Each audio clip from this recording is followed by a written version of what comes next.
皆さんようこそ。今日のトピックは、東京です。けど、私は英語だけ喋っています。This is a seminar of two case studies from March of last year. The idea was to choose in progress office actions and make recommendations about how I would handle them. Usually, which is fine. And um, in the past, when I've done that, I've also uploaded the videos to YouTube, and then the cases progress on their own. And I'm a busy guy, and I don't always update the YouTube channel with the current status of the cases. So you don't know, which cases get allowed, which cases get abandoned. This time I do, though. And so but you know, there are copies of this old seminar from, March of 2025 out there. People will tell you that there's only three new slides at the very end. Everything else is identical for this seminar. So you can see what I said and you'll know the current status and as to what happened. And, the reason I want to make that point is that, we have one good outcome and one bad outcome depending on how you view things. And it's a good opportunity to see how I get things right and how I get things wrong. Because I'm human too. So here are the case studies for today. We're going to do a pseudostatic random access memory and control method and a virtual image display device. So for this case, there is a problem in the art in which two refresh request signals are generated during the TCSL period, where the chip select signal is set to low level. However, during the period when it's set to high level up here, this second refresh request is ignored. And therefore, it becomes difficult to retain data as the refresh operations are not performed in response to each of the refresh requests here, right? You can see that there's two refresh requests, but we're ignoring the second one. And that's not good. So, the claim pretty much follows the solution almost identically.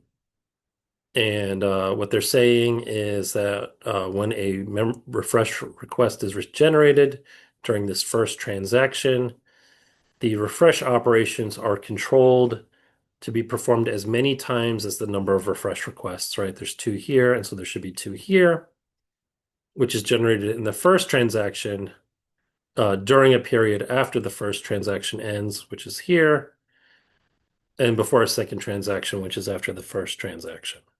Okay. Very functionally claimed, which is a big clue as to my opinion about this claim. The examiner issues two rejections of independent claim one. One is over Furutani and one is over Komura. Um, just to kind of run through it, the refresh requests are here in purple. The first transaction is red. This isn't exactly in the office action. I'm explaining the position, but this is my explanation, not the examiner's. We're controlling refresh operations here in green to be performed as many times as the number of refresh requests, right? Which is generated in the first transaction during a period in yellow after the first transaction ends, and so on. Okay. Komura, very similar type of rejection. Refresh requests in purple, refresh operations in green, first transaction in period in red and yellow.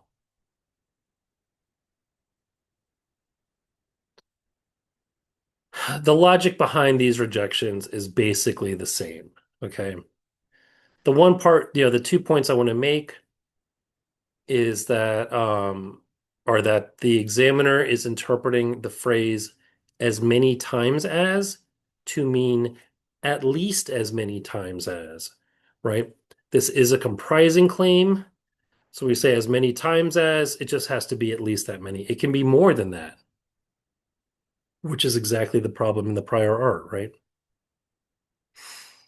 The examiner does not seem to be interpreting this phrase as intended by the applicant. The phrase is during a period after the first transaction ends and before a second transaction, which is after the first transaction, right?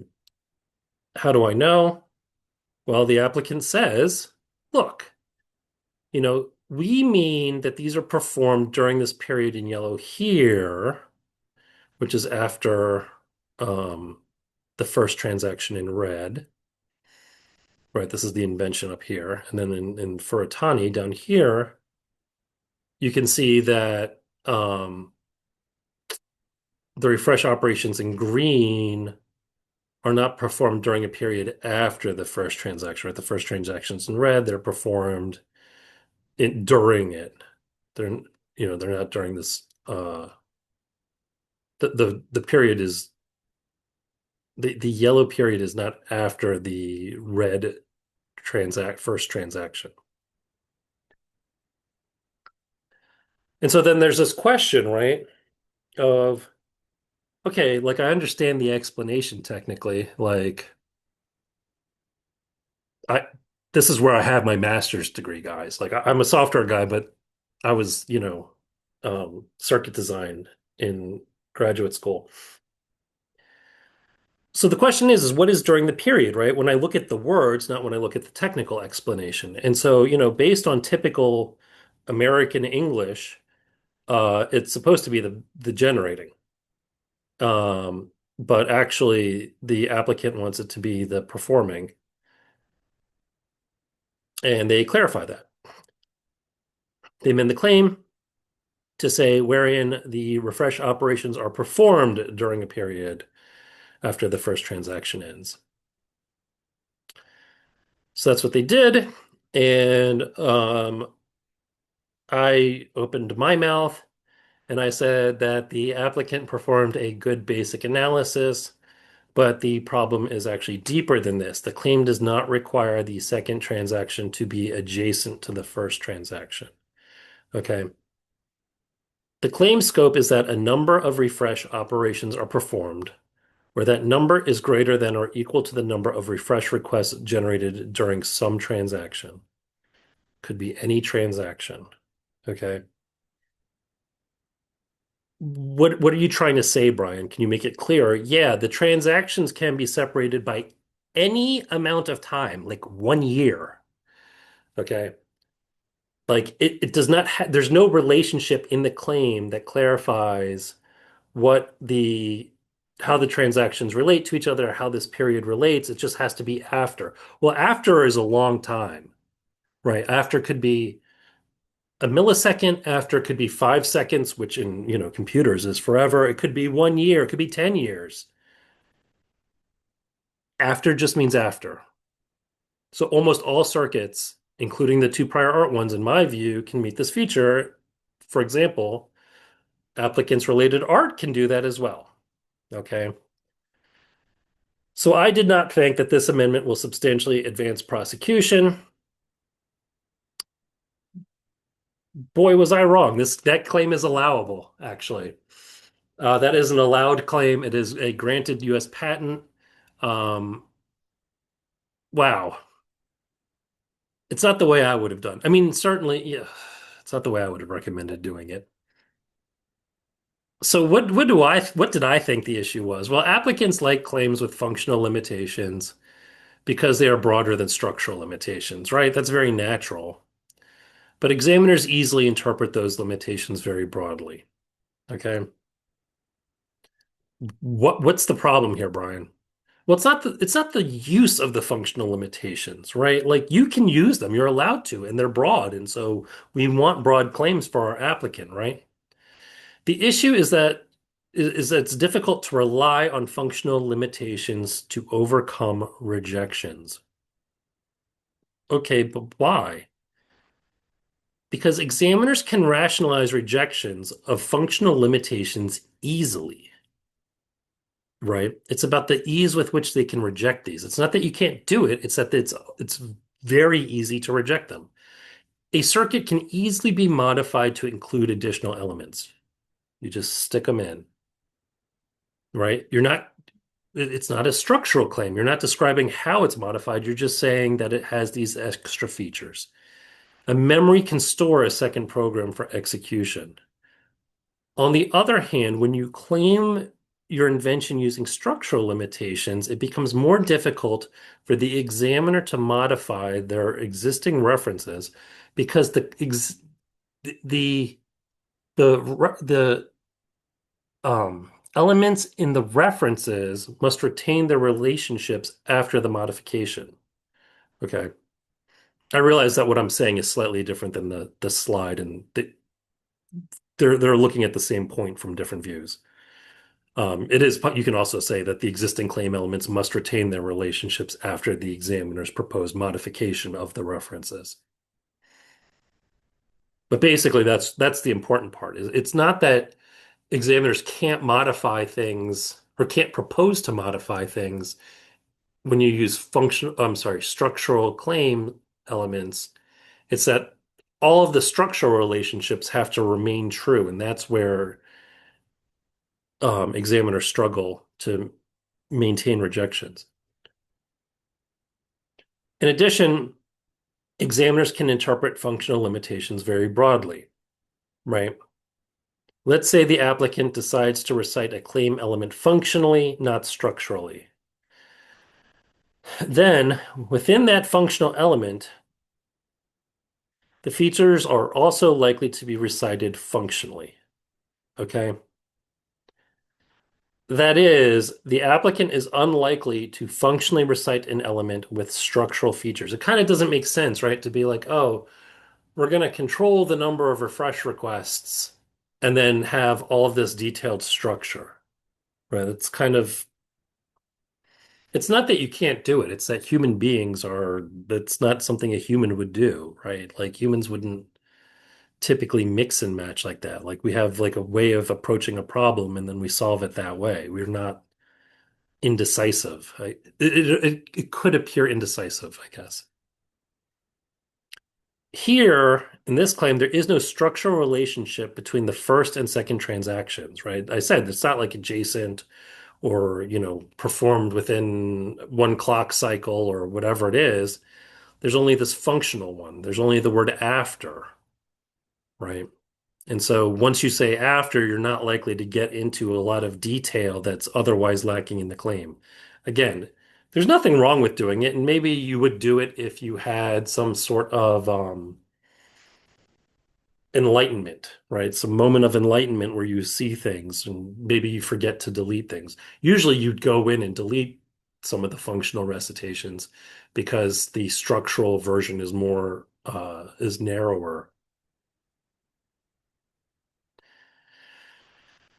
And so what happens if you start amending functionally on a functional claim is that it takes many more amendments to overcome the prior art. Therefore, it is time consuming and expensive. It also creates more estoppel, right? Because you're making all these arguments and you're increasing the claim length. And people love to tell me, Brian, you're wrong because my claim isn't really claiming anything, which is such a strange thing to say because that means it's easily invalidated. But I think, but that's more difficult to prove. It's easier to just say, look, your claim is certainly longer, and claims are interpreted with an eye toward giving effect to all terms in the claim. Okay, so no matter how broad you think it is, I guarantee you it's narrower than that because you have to give effect to all terms in the claim, or at least you have to with an eye towards that. Like that claims really has a lot of words, has an awful lot of words that need to be construed. And so my suggestion would be to define some claim elements structurally, right? All of the dependent claims in this application included structural elements and were indicated as allowable. Applicant was free to choose any of these, but they didn't. Uh, you know, Brian, you tell us which one to claim. I like to claim two. But my job is to suggest options, right? Like no one's paying me to be like, hey, check out the allowed claims. Which one do you like? Like that's not what you pay me for, right? My job is to suggest options. So I did. I wrote a completely new claim amendment. It's really narrow because it should be, because it's structural. It doesn't have these issues of, after could mean anything, all these really broad things. I'm not going to discuss this amendment. You are welcome to review it. Again, I know this is how it works. I have a master's degree in this stuff. Like, this wasn't, it just has to be very precise because, the existing claim is very functional, and the examiner's rejection, I thought, was reasonable. I mean, the applicant thought it was reasonable, and I think that the applicant's amendment doesn't do a good job of addressing it. And so you need to introduce a lot of structure to overcome that and to prevent, the similar issues, right? You can see I'm taking it like this after thing.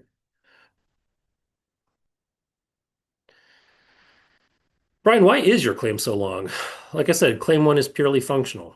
It's just claiming the solution. So an effective amendment requires defining the control unit's operation structurally by introducing the signal transitions, for example. There's also a potential error in that the applicant seems to have defined the structure of the operations in a particular way. Their specification defines the transactions by the chip select, not the read-write operation. And according to their figures, the second refresh operation is not fully performed before a second transaction. So, there is also this potential error here. I wish this patentee, I wish this patentee good luck with that broad claim and with this potential error. Um, I hope you don't see me across the table because I will pounce on it, on your issued patent. Case study number two. This is a virtual image display device. In a related art virtual image display device, you can see this person's eye here. This is like a headset or something. Near a center of a visual field corresponding to an image display region, a see-through transmittance is reduced. In order to achieve see-through display with a high see-through transmittance near the center of the visual field, an optical system with a high see-through transmittance or the like is additionally required, which leads to a size increase, right? We're trying to make this more smaller.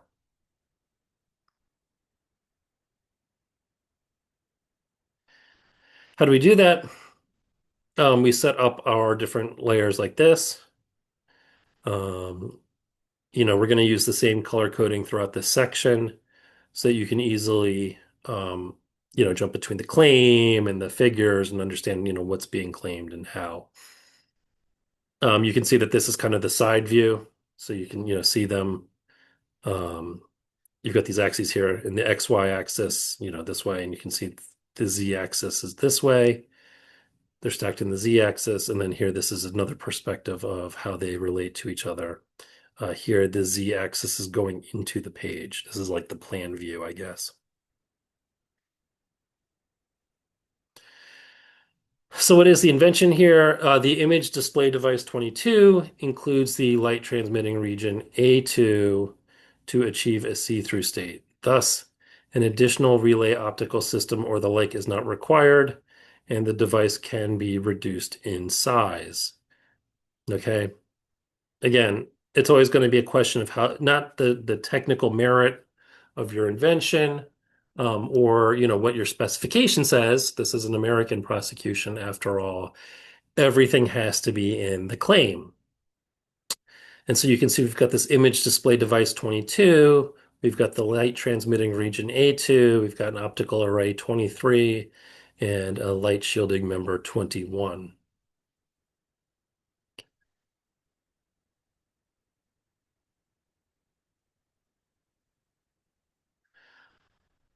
All right, well, how does the examiner reject it? Pretty easily. Again, um, he's got this image display device 22 here. It includes a pixel display region for displaying an image and a light transmitting region. We'll show that momentarily for causing external scenes to be visually recognizable. It ends up down here. There's an optical array here, 23.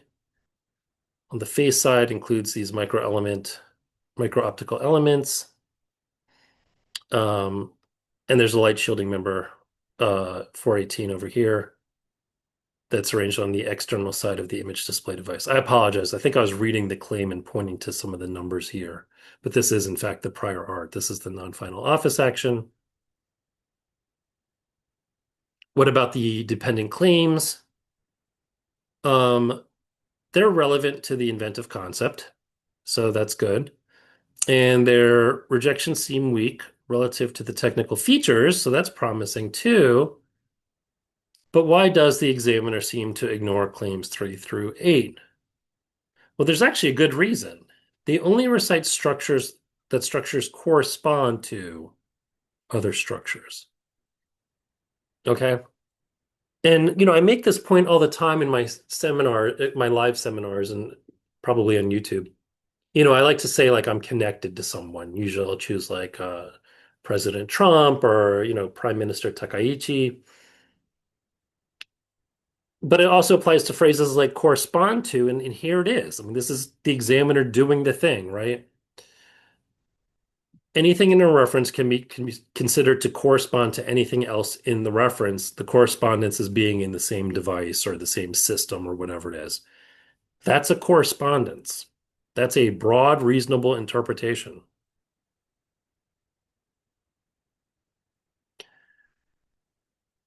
So what does applicant do? They amend the claim. Um, they say that the pixel display region is configured to emit image light. The light transmitting region A2 is configured to transmit external light. And the pixel display region and the light transmitting region are formed on different regions of the image display device. As far as the optical array goes, they just clarify that it's the image light um, that's emitted from the pixel display region that forms the image by the optical array. And again, the external light is what's has its incidence suppressed by the light shielding member. Okay. What about the final office action? The examiner repeats the same rejection. Okay. Now he's relying on figure 4A. And he's saying this is the pixel display region, and this is your light transmitting region. And lo and behold, they're formed on different regions of the image display device. This is, the Sulai reference. How do you overcome it, Brian? Honestly, I didn't really understand it at the time. Um, you know, it's it's a very different reference, but I don't know until I don't work in this technology very frequently. And until I better understand the technology itself, I can't make a good recommendation. So how would you do it, Brian? You're going to send this back to the client and say, I don't know, you figure it out? No, I reviewed the related art that's identified in our application. It's this PCT publication, so I could better understand the inventive concept. And this is when I learned that Sulai is a different type of technology than this application and the related art. Oh, it explains how Sulai works indirectly. I had no idea. It doesn't discuss Sulai, obviously. It's just like that's when I realized I'm like, oh, it's a different technology. And therefore, because Sulai is a different technology, it already achieves a similar reduction in size, right? It doesn't have the problem that we're trying to address. It's already small. We're doing something different. Therefore, what I have to do is amend claim 1 to clarify the surrounding context, not the inventive effect, right? Sulai has the reduction in size. I can't claim the reduction in size. I have to claim the context in which our advantage is produced. That context is different because Sulai is a different technology. My context is more similar to the related art. That's all I need to do is basically try to start covering more like the related art, and then Sulai will disappear because it doesn't have those features because it's a different technology. In addition, I might need to find a new inventive effect, right? Just making a reduction in size is not much of a inventive effect. And at a minimum, the new inventive effect provides a direction for the structural amendments to the claim. Okay. Where am I looking for this? Well, here in in the English version, it's paragraph 45. In the Japanese one, it looks like it's paragraph 34. It says the light shielding member 21 suppresses incidence of the external light OL on the pixel display region PA.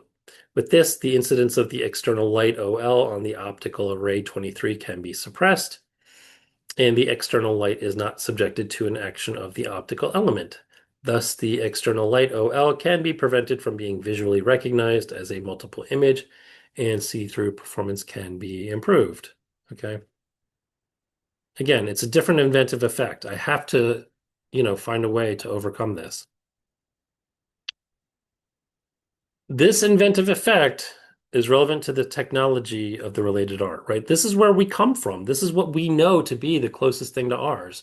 It's this additional inventive distinction of our application over the related art. But more importantly, because Sulai is so different, it does not have this feature. Okay. It's not going to be in there. It's a different type of technology. That's how I know that what I'm trying to do is find the direction for my amendment. This gives me the direction. Instead of me being like, oh, I have to achieve a smaller size, uh, which I can't ever claim because Salai already has that. Now I'm going in a different direction in an inventive effect to a structure that is dissimilar from Sulai.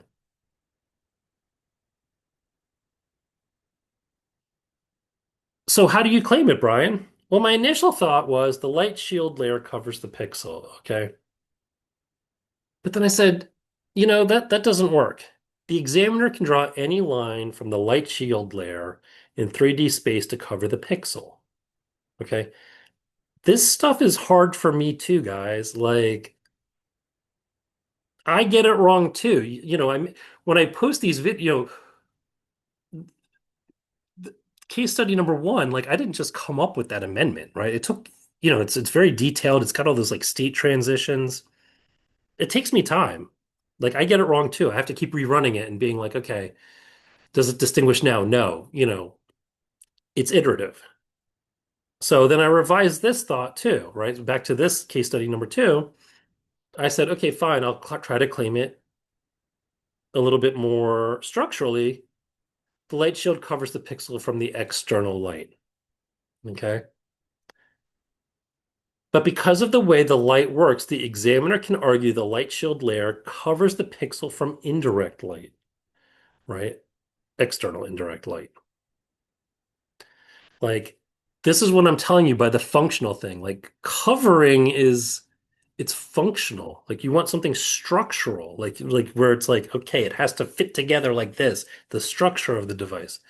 So the realization was that I have to claim the alignment of the structure on the separate portions of the image display device.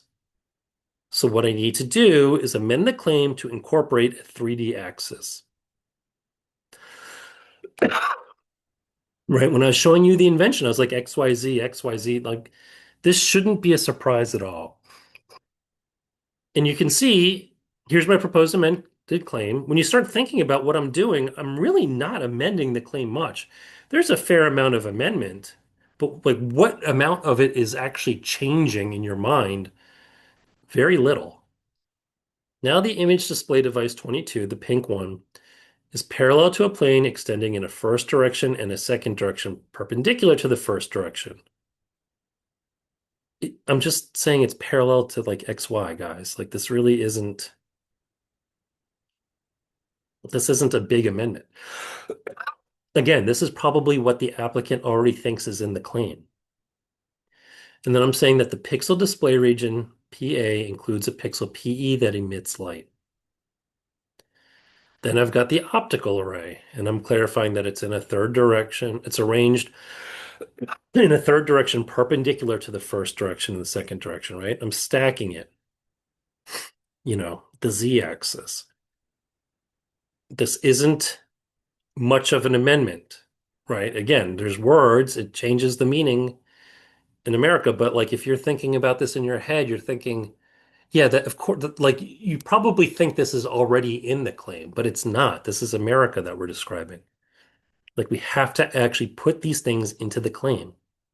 And then we've got a light shielding member. That's also in the third direction. It's arranged in the third direction.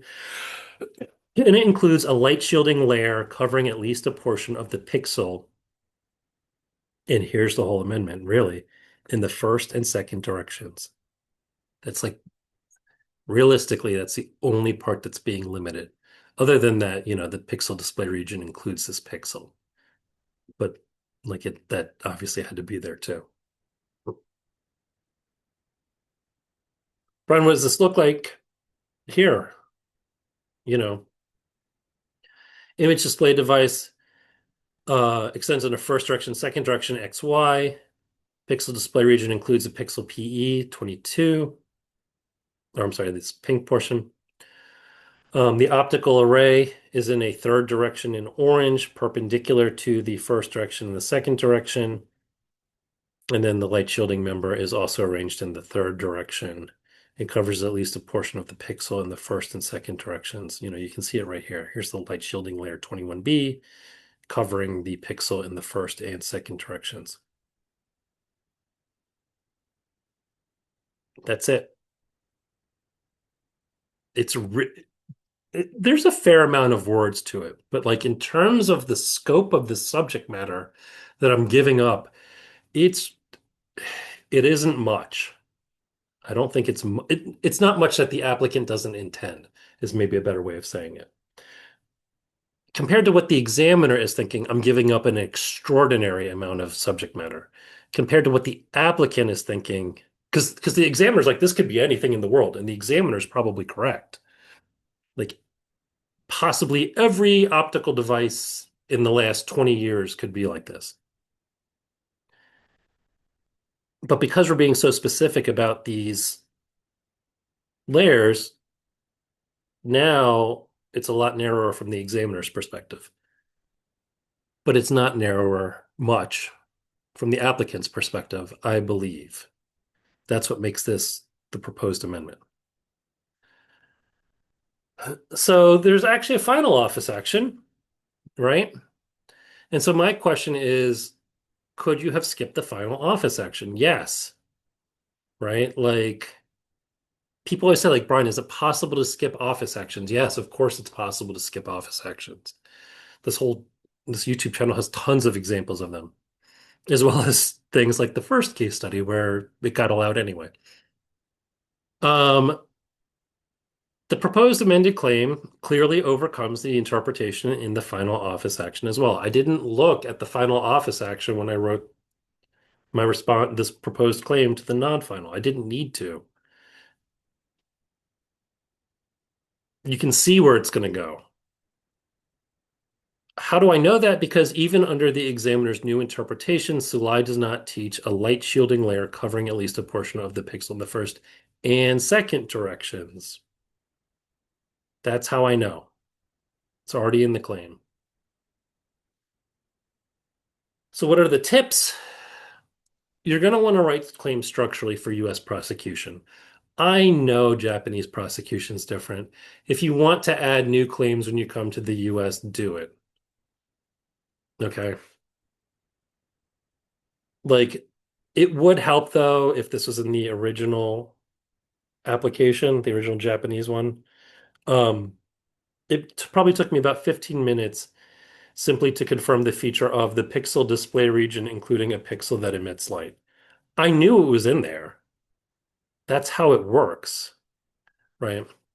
It's not a surprise to me that the pixel display region includes a pixel that emits light, but the specification and claims seemed careful not to say the region includes a pixel. So I don't know if the translation is bad, if there's some strategic decision to not limit the pixel display region to including a pixel. Maybe that's, maybe we have an infringer if we leave that out. Like I don't know why this isn't there. Or maybe I don't didn't understand the invention yet, right? Like when you claim things this functionally, when you omit this level of structure, like it becomes really difficult as the US attorney because I don't want to be rude. I don't want to be cavalier and say that like of course the pixel is supposed to be in the pixel display region because you might have had a reason to not include it. I don't know.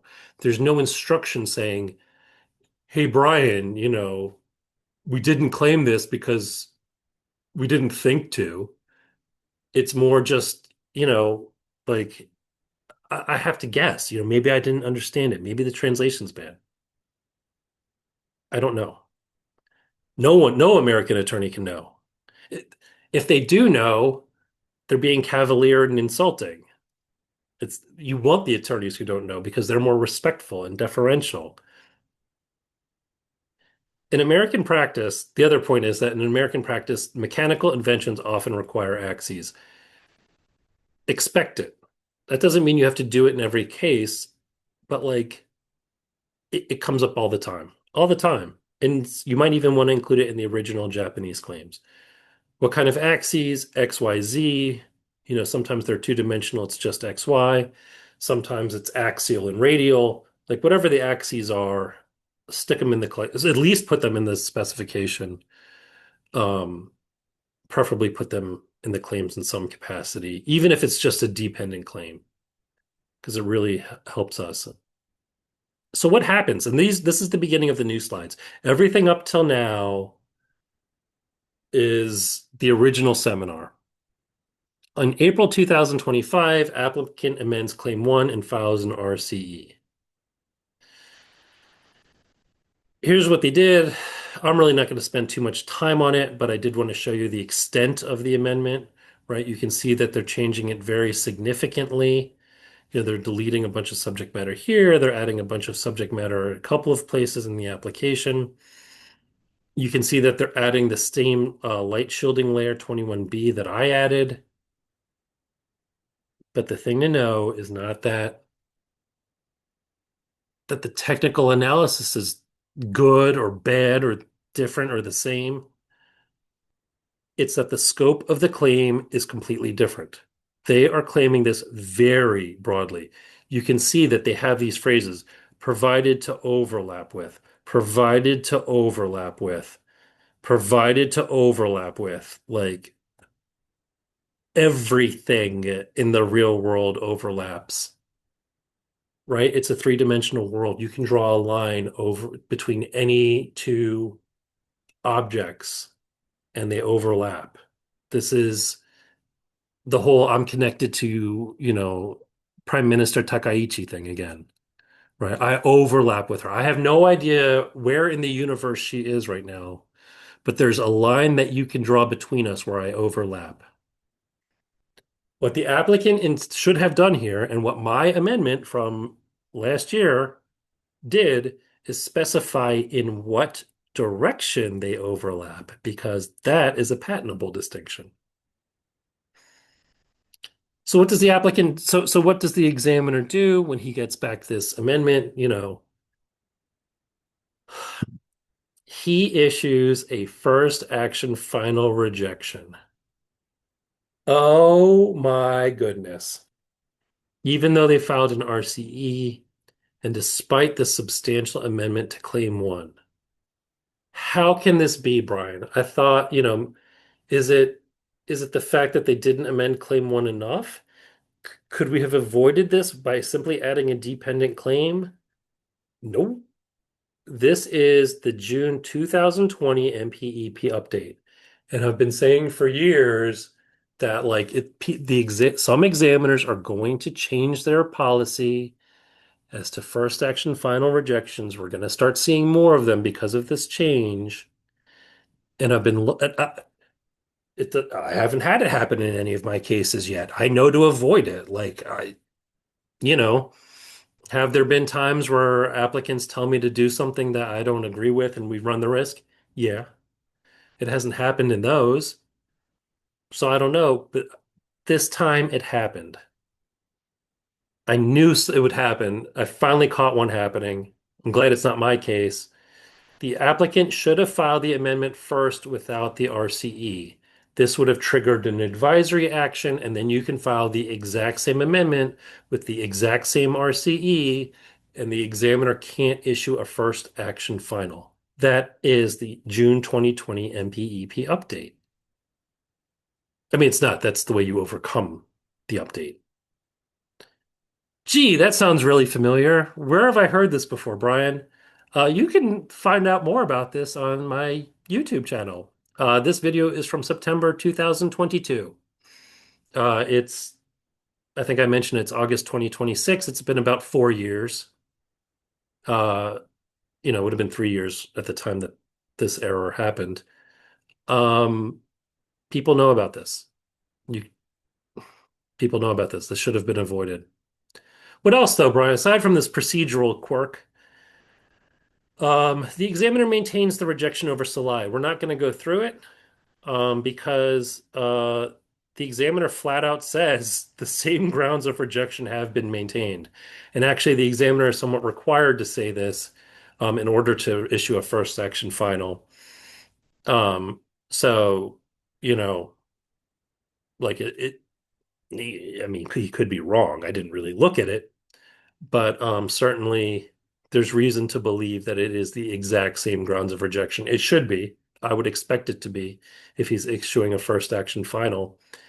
You can see how ineffective their amendment is. And yet, again, if you had seen my stuff, there are people that have that video. I think there's a video. I think there's definitely PowerPoint slides. They've known that this could have, at least this first action final could have been avoided, if not the final office action itself. Um, this is what happens when um, don't approach things efficiently. So what are the two types of tips today? Again, functional and structural limitations with regard to case study number one, which issued as a US patent, it's presumed valid. I hope that applicant, I hope that patentee never sees me across the table.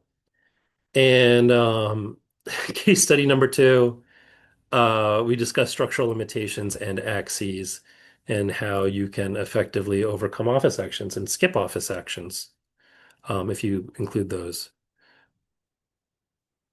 Um, here's how to reach me. And of course, there's other office actions on here. This is the seminar I gave last year. And so this is the Shizai Jitsumu online seminar that I had been referring to. This one gets allowed too, guys. I do make mistakes. I was incredulous that this one got allowed. Um, but I get them wrong too. Thank you so much. Have a great day.